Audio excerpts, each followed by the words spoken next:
how are you today? In this video, we're going to talk about why is it that some of us have self-loathing thoughts and what can we do about them.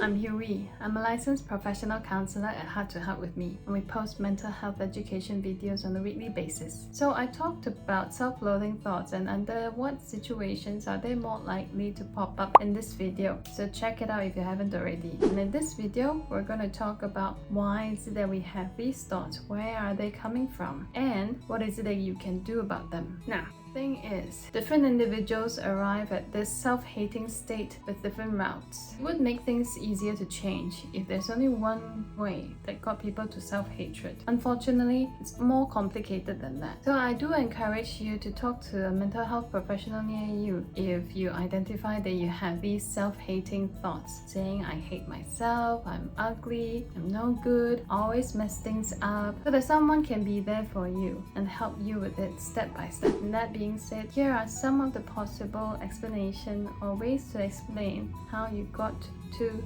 self-hatred or self-loathing. Number one, bullying. Maybe you were bullied at school, at home, at work, anywhere. Being the victim of bullying, it affects your self-concept and your self-esteem. Self-concept is the image that you have of yourself, and self-esteem is how you feel about yourself. Being bullied because of a feature that you have. Maybe you were too thin, too fat, too big, too small, too tall, too short, or maybe you have a birthmark or just being different. That inevitably makes you feel that you are less because of it. And that's why it affects how you view yourself and how you feel about yourself. And without realizing it, we will internalize what the bully said to us. Number two, critical parents. Were your parents overly critical of you? Or maybe no matter what you say or do, it's never good enough for them. Or maybe you feel like you're walking on eggshells all the time when you're around them. It feels like they're always angry or stressed, and the slightest thing can just set them off. Were you told that you're no good, or you're ugly, or no one really liked you? They only befriend you because they want to take advantage of you. Similarly, when we hear these statements repeated to us again and again, we internalize them and we believe that that's the truth. So above are the most common reasons why we came to hate ourselves. So what can we do about it? You might be surprised to find that positive self-talk is not the way to beat self-hatred, because when you repeat these negative statements to yourself, actually these are downright nasty statements, because you won't repeat these to your loved ones. It's not something that you would say to your loved ones. So when you repeat to yourself, hate myself, I'm ugly, I'm useless, and you try to say positive things to counter that, like I'm beautiful, I'm worthy, I'm good, you won't believe it, and it feels extremely foreign to your tongue. And when you don't feel comfortable doing it, you won't continue with it. And we're stuck with those negative statements because those negative statements have grown roots in you. But at the same time, we know that talking more positively or kindly to ourselves can improve our mental health. What do we do now? The answer is bridging statements. Bridging statement is the key to changing negative self-talk. It bridges between the negative and the positive. We can use bridging statements to loosen up those negative self-talk and let the positive ones in. So here are some of the examples. If the statement that you repeat to yourself is I'm useless, I'm unlovable, I'm ugly, etc., etc., you can say this instead. It is possible that I'm not as ugly as I thought. Or it is possible that I'm not as stupid as I thought I am. Or you can try number two. It's very similar, that I'm open to the possibility that I'm not as ugly or stupid as I thought. When the statement has become quite familiar to you, that it rolls from your tongue naturally, then you can try and say, maybe I'm not as stupid as I used to think. Or maybe some people think that I'm okay. Or some people actually think that I'm smart. You see where this is going, right? When you're more comfortable with the possibility that maybe I'm not as ugly as I thought, we change the statement to a slightly more positive one and change it again and change it again until you can feel comfortable saying the positive